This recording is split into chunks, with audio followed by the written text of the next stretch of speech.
caros participantes deste seleto canal. Vamos tratar aqui de um assunto que nunca morre e já faz décadas. Foi a participação ativa das igrejas, tanto católica quanto evangélica, na Segunda Guerra Mundial, participando ativamente dos exércitos nazistas, franceses, ingleses, italianos, poloneses, de todas as nações. Vocês verão aqui um relato, todos eles baseados em documentos das próprias igrejas envolvidas, para que fique bem claro e não morra a vergonha que passou as igrejas e que nos dias atuais ela tenta esconder, embora por muito tempo, até os anos 80 mais ou menos, ela tentou explicar. Como não há explicação para um fato daqueles, hoje ela diz que isto é assunto morto e já resolvido. Vamos lá?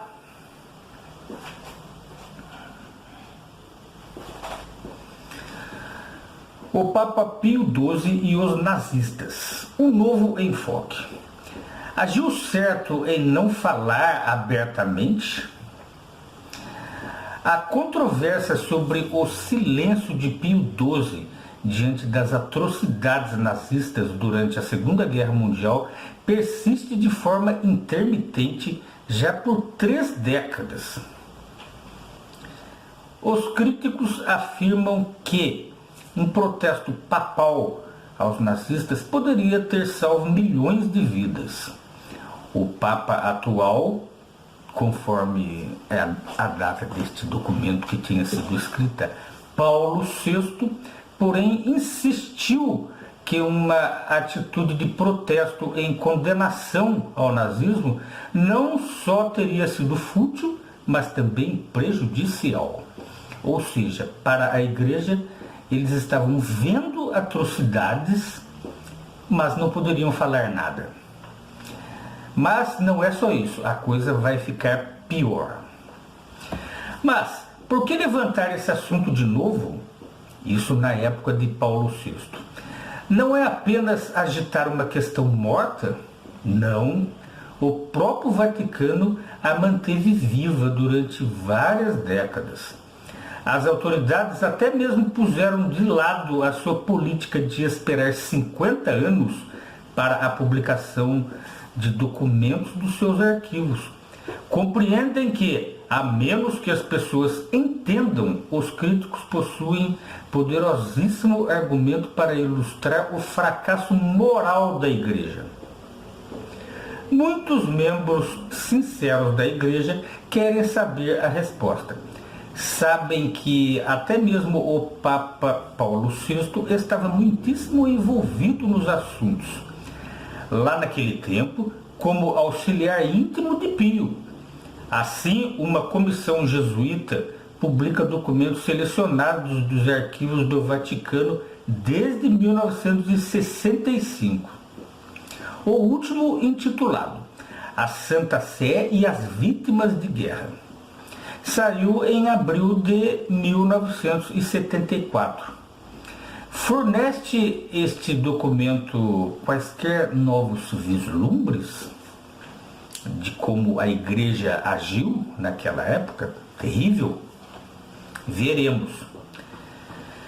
Despachos noticiosos colocam na berlinda a evidência documental de que o Vaticano recebera muitas informações sobre as atrocidades nazistas desde uma data bem cedo. Muito mais significativo, porém, é outro item pouco notado. Mostra que um dos auxiliares a quem Pio XII muito confiava levantou uma questão que penetra muito mais fundo do que a pergunta do porquê o Papa não falou abertamente contra os nazistas. O Monsenhor Domenico Tardini, mais tarde um cardeal, segundo se relata, perguntou exasperado: Todo mundo entende que a Santa Sé não pode fazer com que Hitler se comporte, mas que não consiga manter um sacerdote sob controle, quem pode entender isto? Ou seja, a igreja não podia nem mesmo controlar os seus próprios sacerdotes com relação ao comportamento deles em relação ao nazismo e outras forças militares, conforme veremos mais adiante. O frívolo debate quanto ao bem que a voz de Pio XII teria causado quase que obscureceu por completo esta questão muito mais fundamental. Os cristãos honestos se veem obrigados a confrontar esta questão.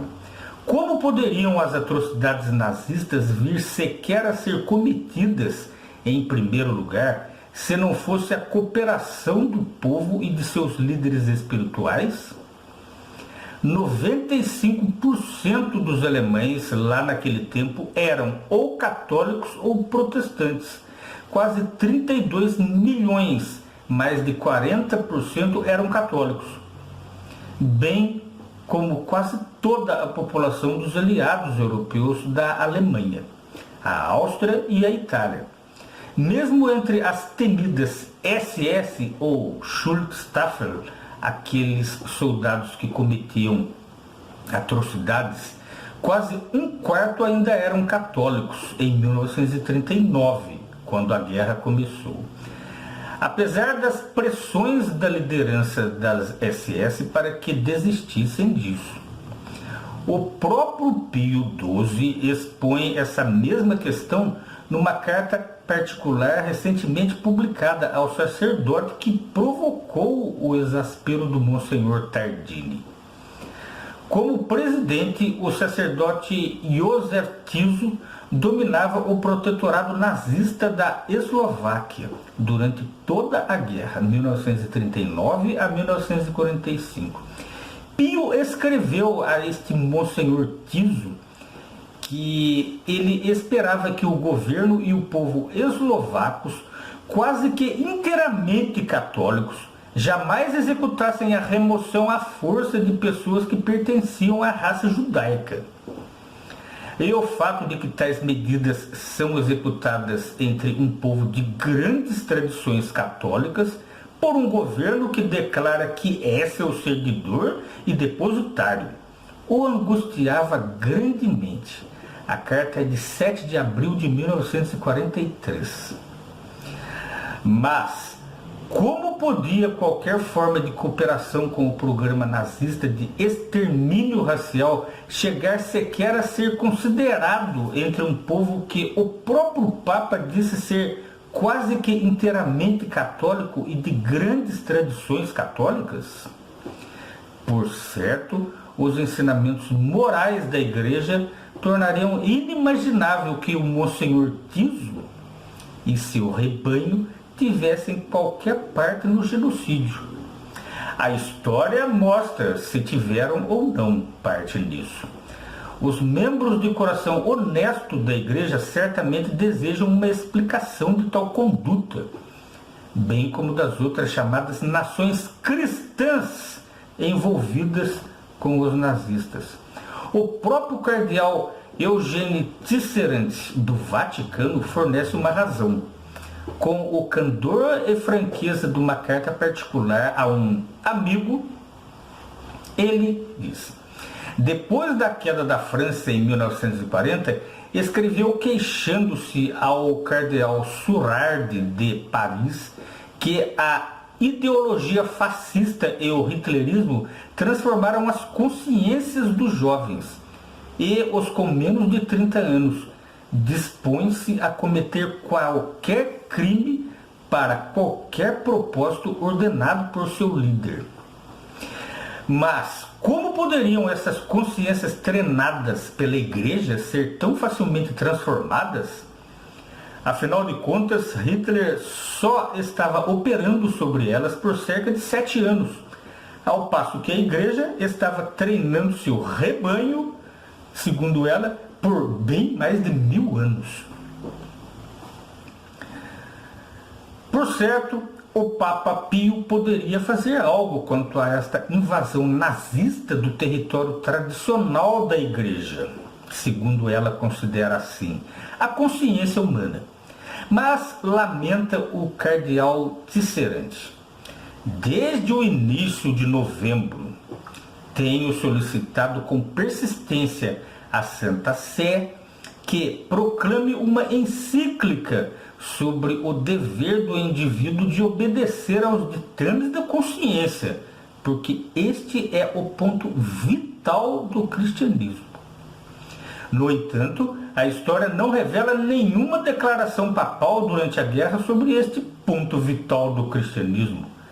Com efeito, Tisserand passou a fazer a melancólica previsão: receio que a história possa ter razão em repreender a Santa Sé por ter seguido uma política de conveniência para si mesma.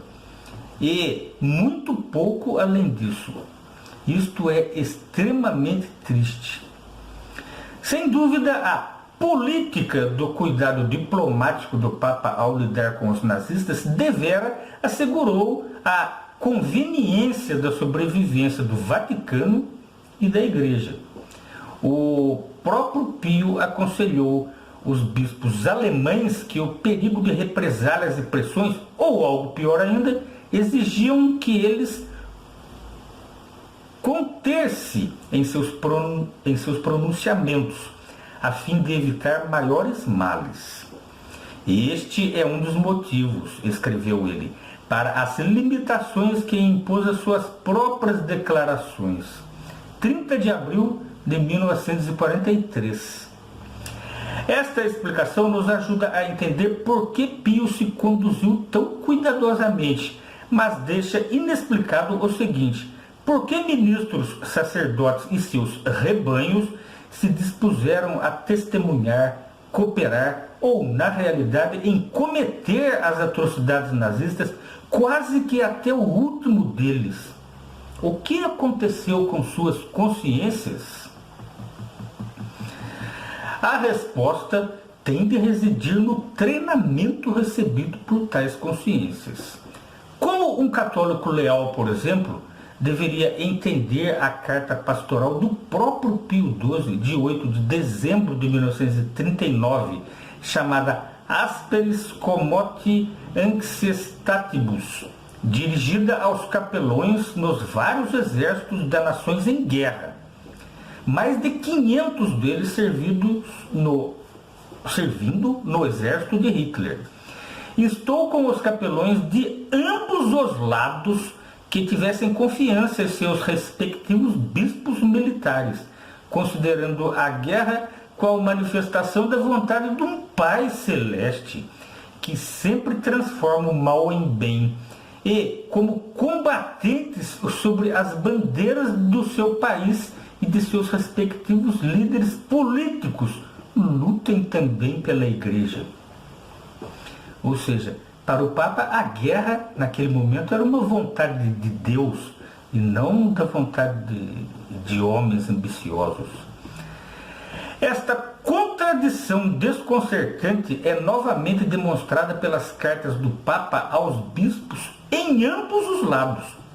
Numa carta de 6 de agosto de 1940 aos bispos germânicos, Pio expressou sua admiração pelos católicos que, leais até a morte, dão prova de sua disposição de partilhar os sacrifícios e sofrimentos dos outros Volksgenogens, ou co-alemães.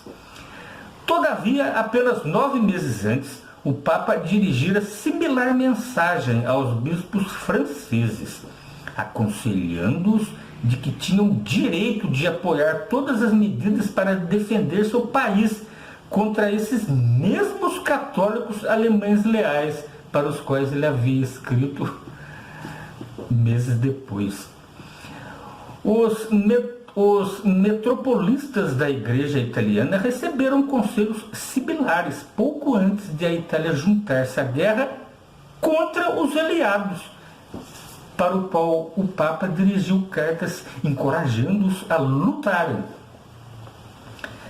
Assim, quando o chefe da igreja realmente falou sobre assuntos relativos à consciência, como o fizeram quase todos os seus clérigos, ele aplaudiu a consciências daqueles que serviam lealmente nas forças militares de qualquer lado.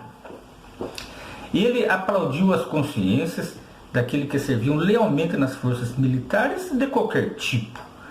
Com efeito, quando o correspondente do Vaticano em Berlim, do jornal oficial La Osservatore Romano, perguntou certa vez a Pio XII se protestaria contra o extermínio de judeus, o Papa lhe disse que não poderia esquecer que milhões de católicos servem nos exércitos germânicos. E será que ele deveria conduzir esses soldados a conflitos de consciência? Ou seja, para o Papa, a questão dos soldados católicos alemães estarem exterminando os judeus, vamos ficar quietinhos, né? Foram os eclesiásticos protestantes menos responsáveis? Bem, note o que o Conselho Eclesiástico da Igreja Evangélica Luterana, a maior então entre os protestantes alemães, telegrafou pessoalmente a Hitler em 30 de junho de 1941, dizendo-lhe assim: que o Deus Onipotente auxilie Vossa Excelência e a nossa nação contra o inimigo duplo, Grã-Bretanha e Rússia. A vitória será nossa, e ganhá-la deve constituir o ponto principal em nossas aspirações e ações. Em todas as suas orações, a Igreja Luterana está com Vossa Excelência e com os nossos incomparáveis soldados, que agora estão prestes a eliminar a raiz desta pestilência mediante duros golpes. Mas a pestilência a qual ele estava se referindo eram também soldados luteranos de outras nações. Agiram ou não agiram semelhante aos católicos nessa questão? Para os católicos alemães, eles poderiam matar católicos de outras nações, porque o importante era vencer a guerra, porque a guerra era a vontade de Deus, segundo o Papa. Isto lhe parece lógico? Com este tipo de orientação de seus pastores, o que mais poderiam os rebanhos, ou o povo crente, fazer? O que realmente fizeram fala por si. Será que a baixa estima em que Hitler tinha das igrejas lá em 1933 era correta? Ele jactava-se zombeteiramente de que os párocos trairão seu Deus a nós, trairão qualquer coisa a bem dos seus miseráveis empreguinhos e rendas. Por que devemos discutir com eles? Engolirão qualquer coisa de modo a manter suas vantagens materiais. Palavras do próprio Hitler em relação tanto à Igreja Católica quanto às igrejas evangélicas. E, de fato, o governo dele continuou a dar subsídios para as igrejas desde que elas mantivessem o povo na guerra. Para sublinhar a realidade do que Hitler afirmava sobre as igrejas, a pessoa só precisava perguntar a si mesma: se eu fosse sincero membro de uma igreja na Alemanha, na Áustria ou na Itália durante este período, o que me teriam aconselhado os meus líderes espirituais? E o que teria feito eu? Suponhamos que dissesse: não teria servido a Hitler, porque ele é contra a nossa igreja. O que ele teria enfrentado não da parte dos nazistas, mas da parte dos seus próprios líderes espirituais, que estavam incentivados a manter o povo apoiando os líderes políticos? Não importou quanto procurasse, o erudito e educador católico Gordon Zahn só conseguiu encontrar evidência documentada de um único dentre 32 milhões de católicos alemães que se recusou por motivo de consciência a servir nos exércitos assassinos de Hitler. Assim, dos eclesiásticos perseguidos por oposição política aos nazistas, ele encontrou um total de 7 pessoas entre a Alemanha e a Áustria Católica. 7 pessoas nos 2 países inteiros. Por que motivo de consciência se recusaram a fazer o juramento militar? Talvez fique imaginando por que foram tão poucos, né? Se seus próprios líderes religiosos os incentivavam a servir os líderes políticos, por que eles iriam se negar, né? Zahn responde que suas extensivas entrevistas com pessoas que conheciam esses homens produziriam garantia positiva expressa por quase todo informante de que qualquer católico que se decidisse a recusar o serviço militar não teria recebido nenhum apoio, fosse ele qual fosse, de seus líderes espirituais. Ironicamente, aqueles poucos que deveras o recusaram, apegando-se a isso, apegando-se à sua objeção de consciência, eram realmente um embaraço para os seus líderes espirituais. Por exemplo, ao solicitar clemência do tribunal nazista para um sacerdote que se recusara, aquele que eu falei, entre 32 milhões de pessoas, tanto sacerdotes como católicos. E olha que haviam 500 sacerdotes capelães servindo no exército de Hitler. Ele se recusara por uma questão de consciência. O arcebispo Konrad Gruber de Freiburg escreveu que o sacerdote era um idealista que crescera cada vez mais distanciado da realidade, que desejava ajudar o seu Volk e sua Vaterland, mas que agia segundo premissas erradas. Ou seja, a objeção de consciência em ser um assassino de Hitler era uma premissa errada para aquele arcebispo de Freiburg. A outros se negou até mesmo a comunhão por parte de capelães das prisões, por violarem seu dever cristão de fazer o juramento militar a Hitler. O caso documentado de um camponês austríaco chamado Franz Jagerstatter ilustra o que um membro de uma igreja realmente enfrentava por parte de seus líderes espirituais. Jagerstatter foi finalmente encarcerado por sua posição de objeção de consciência em Linz, Áustria, e mais tarde foi decapitado. Sobre as ordens de quem? De um capelão católico da prisão, que escreveu que ele tentara deixar claro que ele tinha de ter em mente seu próprio bem-estar e o de sua família, mesmo ao seguir seus ideais e princípios pessoais. Ou seja, ele matou um outro correligionário, um católico, da sua própria pátria, porque se ele não assim fizesse, ele mesmo morreria. Essa foi a desculpa dele, né? Mas ele já havia feito o juramento. Assim como o sacerdote do povoado de Jagerstatter, há muito argumentar antes de Jagerstatter ser preso. Ele disse assim: ele parecia ter vindo a entender meu ponto, afirma o capelão, e prometeu seguir minha recomendação e fazer o juramento militar. Ou seja, antes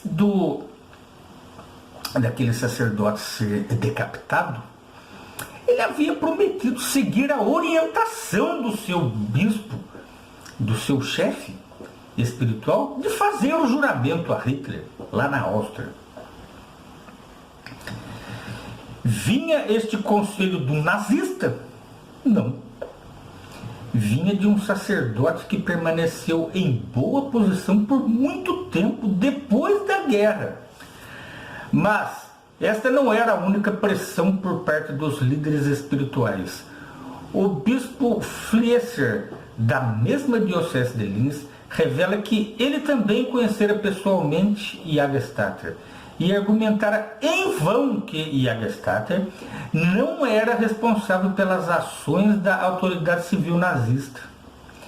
Disse o bispo que o caso dele era um caso inteiramente excepcional, um caso a ser mais admirado do que copiado. O bispo Fliesser escrevia a um sacerdote depois da guerra explicando a sua recusa em permitir a publicação daquela história, a história de Jägerstätter, no jornal diocesano de Linz. A história poderia criar confusão e perturbar consciências, disse ele. Mas é lógico, primeiro eles incentivam o sacerdote a prestar juramento a Hitler. Como ele se recusa por questão de consciência, ele é morto pelos seus próprios líderes militares, que depois da guerra estavam falando mal do nazismo, né? Isso iria criar uma confusão na cabeça dos fiéis, né? Assim, o bispo Fliesser considerava o homem que seguira sua consciência como um caso excepcional e não devendo ser copiado. Ou seja, se você se recusar a ser um assassino por questão de consciência, o seu caso é admirável, mas não pode ser copiado, viu? Disse ele: considero maiores heróis aquele que exemplares jovens, seminaristas, sacerdotes e chefes de famílias que lutaram e morreram no cumprimento heróico do dever. Que cumprimento era esse, né? Até mesmo o advogado Feldman, designado pelo cumprimento heróico do dever, designado pelo tribunal nazista, usou este argumento na tentativa de fazer com que Jägerstätter transigisse, mencionando que os milhões de católicos, inclusive os clérigos, empenhavam-se no combate com consciência limpa. Mas como que pode haver uma consciência limpa se você transigir com a sua consciência? Por fim, recorda Feldman, desafiou a citar um único caso em que um bispo de qualquer modo desencorajasse o serviço militar nazista. Ele não conhecia nenhum. Você conhece algum bispo católico que se opôs ao nazismo? Você também conhece algum bispo luterano que se opôs ao nazismo na guerra? Não. Eles até mataram seus sacerdotes, seus poucos sacerdotes, que nós vimos o caso aqui de apenas 2, um único na Alemanha, porque estes sim achavam errado aquilo que estavam fazendo. Daí, retornando ao artigo rejeitado intitulado Coerência Heróica, o bispo Fliesser falou de modo vituperador dos Bibelforschers, ou Testemunha de Jeová em alemão, e dos adventistas, em sua coerência, preferiram morrer nos campos de concentração a levar armas para combater do lado dos nazistas. Disse que eram influenciados por uma consciência errônea e que, para a instrução dos homens, os melhores modelos são os heróis que lutaram, influenciados por uma consciência clara e correta. Ou seja, se você, por uma questão de consciência, se recusa a matar um outro co-irmão seu que tem a mesma fé do que a sua, mas só porque mora em outro país, você se recusa a fazer isso, para esse bispo católico aqui, você está com a consciência errada. A igreja apoiou o conceito do bispo Fliesser sobre esses cristãos chamados Bibelforschers, ou testemunhas de Jeová, como eram conhecidas antigamente, eram os estudantes da Bíblia, né? Por meio de ações sobre o governo de Hitler. A Gazeta Diocesana Católica de Passau, Alemanha, em 6 de maio de 1933, noticia que a Igreja aceitou uma designação dos nazistas de delatar quaisquer testemunhas de Jeová da Baviera que ainda praticassem sua fé, depois de serem proscritas no mês anterior. Significativamente, a posição corajosa desses cristãos teve muita influência sobre o católico Franz Jagerstatter. Gordon Zahn relata que seu pastor do povoado observou que Franz a miúdo falara com admiração sobre a fidelidade delas para com a sua consciência. E os aliados que o reconheciam deram grande importância ao fato de que ele passava horas discutindo religião e estudando a Bíblia, junto com seu primo Bibelforscher, que era estudante da Bíblia. O único não católico do povoado. Até mesmo os programas nazistas de difamação contra os judeus não intimidaram as testemunhas de Jeová, levando-os a abandonar sua obrigação conscienciosa de expressar bondade cristã para com todos, que é o que está escrito na Bíblia. Todavia, entre as 19 mil testemunhas de Jeová alemães, muito pouco naquele país, em 1933, uma proporção mais elevada, 97%, sofreu alguma forma de perseguição do que qualquer outra igreja. Segundo o historiador J.S. Conway, são as primeiras das listas das seitas proibidas desde 1933, circulada pela sede da Gestapo em 7 de julho e 7 de junho de 1939. The Nazi Persecution of the Churches, 1933 a 45, ou seja, a obra de referência é o livro A Perseguição Nazista contra as Igrejas. As igrejas qual? A igreja que os apoiava? Não. Contra as testemunhas de Jeová. Né? Por que foram as testemunhas de Jeová tão perseguidas? Em contraste com alguns eclesiásticos perseguidos pela atividade política antinazista, Conway relata que a sua resistência era centralizada principalmente contra qualquer forma de colaboração com os nazistas e contra servir no exército, baseando seu caso no mandamento bíblico. Recusavam-se a tomarem armas até mesmo contra os inimigos daquela nação. Foram assim todas praticamente sentenciadas à morte. Os nazistas, na realidade, executaram mesmo 203 das 253 testemunhas de Jeová sentenciadas à morte. 635 morreram na prisão e 6.019 receberam sentenças de prisão que totalizaram 13.924 anos. Mas não estavam os católicos e os protestantes que serviram a Hitler sobre o mesmo mandamento bíblico? Sim, estavam, assim como os líderes espirituais nos dias de Jesus conheciam a lei de Deus.